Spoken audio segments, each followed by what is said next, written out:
Hey y'all, it's your girl Corporate Carolyn, and it is not a corporate work day, so I am footloose and fancy free and wearing one of my many sundresses to make you guys laugh. I was at the tailor earlier getting one of these sundresses fixed because there's a little clasp on the back or something, and it was broken and it was cutting my back.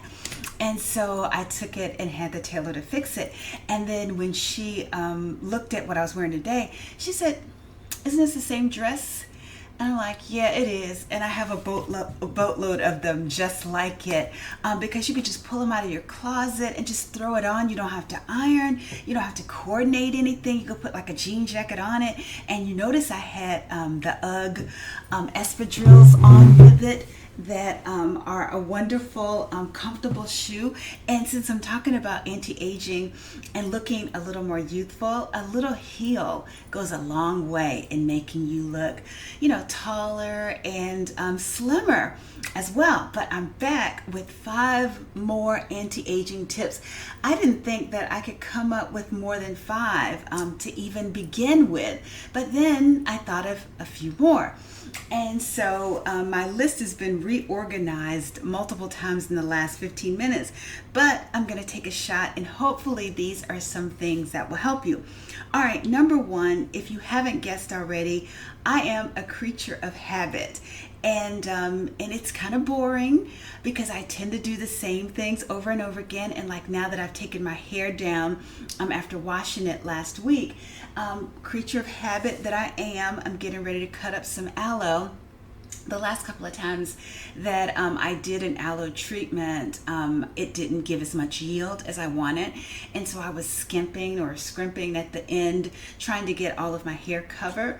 So this time I'm going to cut up 2 of the plants and save any of what I have for later.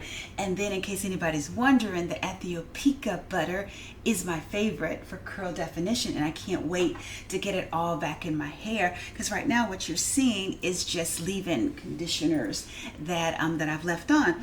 But I digress. But definitely be a creature of habit where food, exercise, skincare regimens are concerned, because you don't really get to see results unless you're consistent.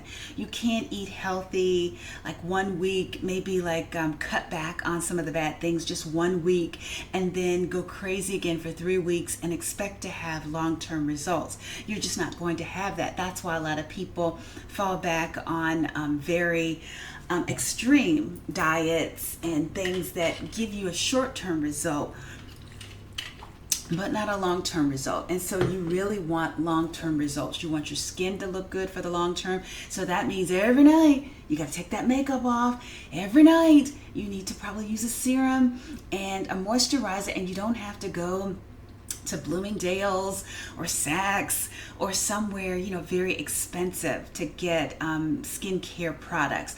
You can hit that Walmart app and let them put that in your trunk. Get products by L'Oreal, Neutrogena, Olay, and those things will probably work just as well. You don't have to have Clinique or all that other stuff. I think consistency trumps expensive products any day. Obviously the hyaluronic acids, like the peptides and all that other stuff like retinol, I think those are really great things, but you can find those things at Walmart, Target, your grocery store. You don't have to go, to a department store in order to get those things. But what you do is you need to be consistent. When you wake up in the morning, you got to put that sunscreen on, whether you're Black, Indian, Asian, whatever you are. That sun is doing a horrible work on your face, on your neck, on your hands. And I know they tell you to maybe go out for 15 or 20 minutes a day and let your some part of your body be exposed to the sunlight without sunscreen on it. Let that be your arms, maybe your chest or whatever. But if you're at the beach, definitely put sunscreen here too, because this shows wear and tear. I love to say the word décolletage because it's French, but you know, your boob area, you want to take care of that, but you want to be consistent. So that's number one, be consistent. If Carolyn is nothing else, she's consistent. And fortunately, I have a husband that loves that, because like he'll come home and he'll see me watching a certain show, he'll see me doing certain things, and he's like, I really like that about you, that, you know, I always know what you're probably going to be watching, I always know what you're probably going to be eating, and so he likes that. He said there's comfort in that. He doesn't want to come home one day and my hair is purple, or one day it's pink. He just likes this. So that's a thing. Marriage works, but you got to find somebody who likes you and who likes what you do. So it is possible. So keep hope alive on that. All right, without further ado, let's go to number two. Smile and laugh more. You notice that I smile a lot. I even did a video, I think maybe last week, that was talking about, you know, why you have to keep pressing, why you can't give up, letting you know about like some of the times where I was sad growing up. I wasn't always like laughing and joking and happy. Now I actually am, and even if stuff is going on, I tend to smile and laugh. That's my first response, and so it makes you look more youthful, and it gives you a better outlook on life. You know, if you just say, okay, it'll be all right, let's just keep it moving, and make a joke about things. If you're kind of self-deprecating and you don't take yourself too seriously, like say if you goof up at work or something and you've said the wrong thing, just start laughing and keep it moving. And that's typically what I will do. Like if I, you know, say a wrong word, like someone had said analyzation, and my husband and I were joking about that person saying that, and then I accidentally said analyzation in one of my videos, and so I laughed because I'm like, okay, analyzation, I mean analysis. Make it funny. Find reasons to laugh about things, and definitely smile more. And that leads me to the more important point. Take care of your teeth. My teeth aren't perfect and straight, but I try to take care of them as best I can. And somebody was asking me, you know, how do I take care of my teeth? And definitely, like in the mornings, I use Optic White by Colgate. Again, Walmart and that app. I have a boatload of this underneath the bathroom sink, and so I use this in the morning. And a lot of times, like say if I go, if not to Walmart, like to a TJ Maxx or Ross or Marshall's, a lot of times in their beauty sections, they'll have toothbrushes, and I'll buy multiple ones, like in case somebody spends the night at your house and they don't have their toothbrush, you have extra. But I typically use like a Colgate Deep Clean. It's supposedly 4-in-1 bacteria removal, and I'm careful not to brush too hard, because a person who's obsessive compulsive almost can like brush too hard and cause erosion on the sides, and so your dentist will warn you that you want to brush gently and slowly and take your time. And so even though I use these, I do try to take my time and, you know, not to do any damage to my gum. But definitely you want to use a whitening toothpaste in the morning with a toothbrush of your choosing, whatever works for your mouth. Everybody's mouth is different, but definitely be gentle as you're hitting those side teeth, and take a look and see if there's any plaque left on, like say one of your incisors. And if there is, you know, plaque can be insidious, like get a fingernail and get, you know, whatever's at your gum line off. And then also in the mornings, I use Colgate's Crest, well, not Colgate's, but Crest Pro Health Advanced Anti-Cavity Fluoride Rinse, which is extra whitening. And the reason I said Colgate so easily is because there were times that I've used a formula by Colgate. I think during COVID it started being hard to find, and so like I'll switch back and forth between Crest or Colgate, whatever makes sense, as long as I do a whitening rinse. That's all that matters, because I'm a big coffee drinker. You know, like I drink 1 cup like that's black, for the polyphenols and, you know, the antioxidants that are in it or whatever. And then I do my coffee, where you mix coffee with cocoa, and so that leaves a lot of room for stains to be on my teeth. And then at 10 o'clock, you know, after I drink a boatload of water, I'm drinking hibiscus tea. So that leaves room for your teeth to be pretty yellow. And so I definitely do this, and I travel with this toothpaste. I don't travel with both, Oh no, actually I do travel with both, but I use both of these toothpastes and just rotate as needed. And then the person asked, "Do I floss?"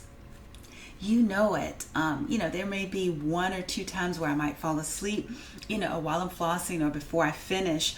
But when I wake up in the morning, I definitely floss. Flossing is very important. Again, I get this from the Walmart app.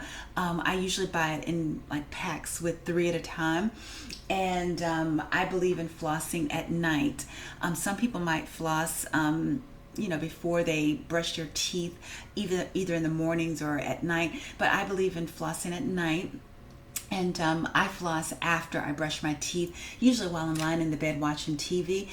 Check with your dentist, whatever works for you. I just believe that you should floss in the evenings. And the purpose is for your mouth. One, because you don't want to experience any gum or bone loss in your gum area where your teeth actually reside, which could cause you to lose teeth as you age, because the bacteria that hangs out on your gums when food is there, it doesn't just stop with eating the foods. It starts trying to eat the bones that are there as well, which, like I said, can cause your teeth to be compromised, and you may start losing teeth as you age. And ain't nobody got time for that, because if you want to know something that ages you, losing teeth, which can affect the way your face actually, the structure of it holds up, and so you don't want to do that. And then not only that, but if you allow bacteria to build up on your gums, that bacteria can wind up going to your heart. So you definitely want to floss and do all of those things on a regular basis.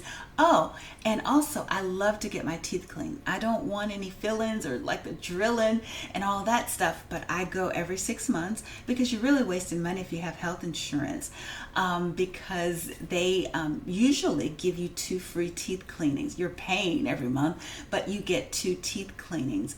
And so you definitely want to do that, because that'll get the extra plaque off. They may polish your teeth a little bit, where they look a little whiter, at least for a time, and then this will be your maintenance at home.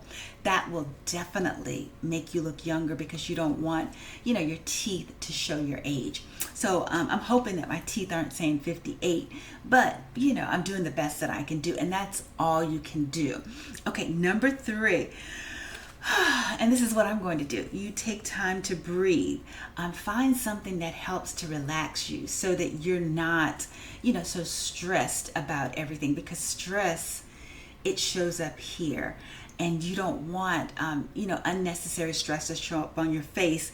And even like if you have children, even if you go in the bathroom and I'm just going to hop in the bathtub for a minute, get somebody to watch the kids, and you just take a moment like to read a good book, listen to some good music. You might even want to create a playlist with things that might encourage you, motivate you, relax you, or lift you up.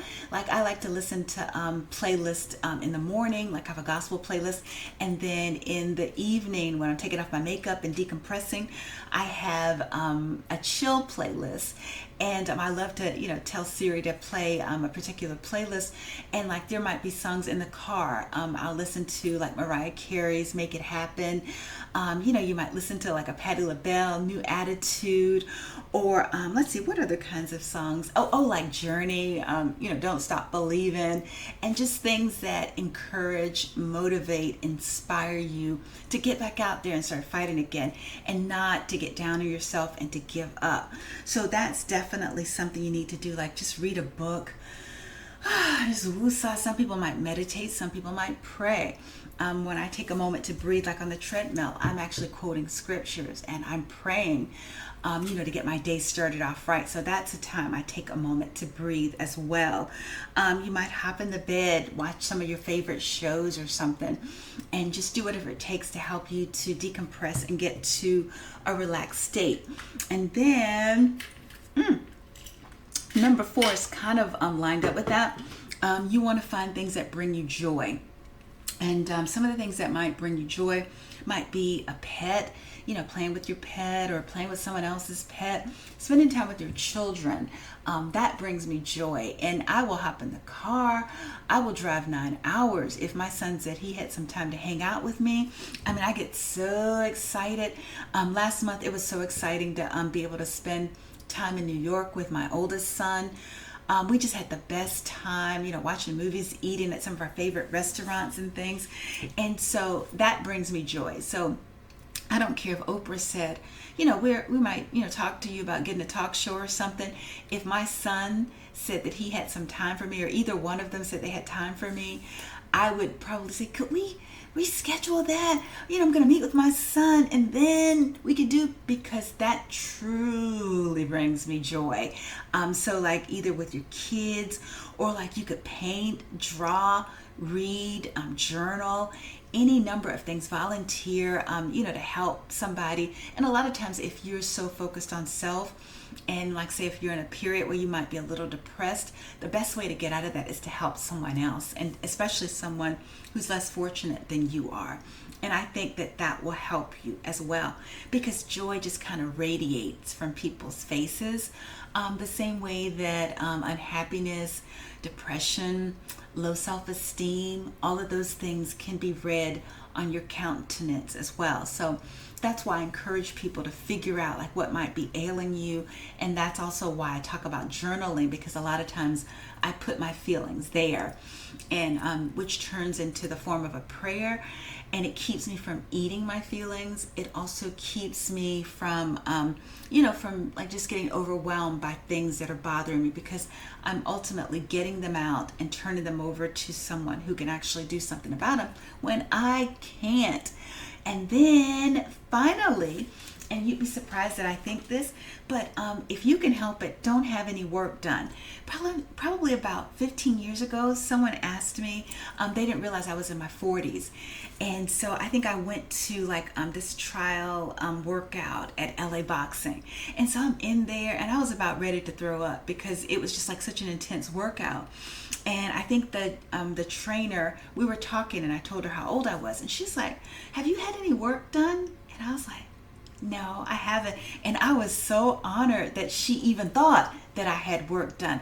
But a lot of times I see people like getting the shots in their faces and like Botox. And there's another one that people put in like the fillers for the lines here. And you don't really know how that stuff is going to move around as you age. And so a lot of times people wind up with puffiness in their faces, or like an unnatural look to your face. So if I were you, I would leave it alone. And there's a lady that's younger than I am, and she had a lot of work done, like spending thousands of dollars for her forehead and for, the laugh lines. And I don't think that your laugh lines or whatever make you look any older than any other person, because I look at some people in their 20s and they have the same amount of lines that I have on my forehead, or they have similar laugh lines or smile lines here. And so we run and just say, oh, we must have these lines because we're old. And then we do something, and what if it doesn't work out right? What if it doesn't age well with your face, with the natural flow and development of your face? What if it turns into something bad? Or also, I know someone who had work done to their neck, and they wound up experiencing major like kind of swelling and stuff, and she had to go through months of trying to get that swelling to go down. So I'm not doing anything to my neck. And then like years ago, I probably would, if my husband, wouldn't have been as happy with the little hips that I have, I probably would have been tempted to maybe like get some sort of, like take the fat from here and put it back there. And when I look at some of these women that are in my age group or even younger that have done that, it didn't work out so well for them. And, if you can leave your boobs alone, just get a nice push-up bra and say, I feel happy that at 58, I'm not even wearing a push-up bra, and the girls, do pretty well. One of the videos that I shared with you guys, I talked about how like the HIIT workouts where they have those burpees and push-ups, it develops the pectoral muscles, or whatever you call them. I think it's pectoral. And whatever the muscles that are behind your boobs, they help to lift them up. So if you can get some burpees in and maybe some push-ups, I think that will go a long way in you not needing to do anything to your boobs, because you really don't know how all that stuff is going to age with you. So if you can, I say leave it alone. All right, so that's my 5. I think that's it. Hopefully I'm not annoying you guys by continuing to talk about this, but it seems to be resonating with some. So hopefully this helps to answer your questions and help you to look more youthful, which is the goal. No one is saying that getting old is bad, getting old is good. It's better than getting dead, which is what I told my son. He says, how does it feel to be half of a century? I said, it's better than being dead. Leave me alone. So that's all I'm saying. We just want to take care of what we've been given to the best of our ability. And hopefully I've helped you to do that a little bit better. But until the next time, you guys take care. Bye-bye.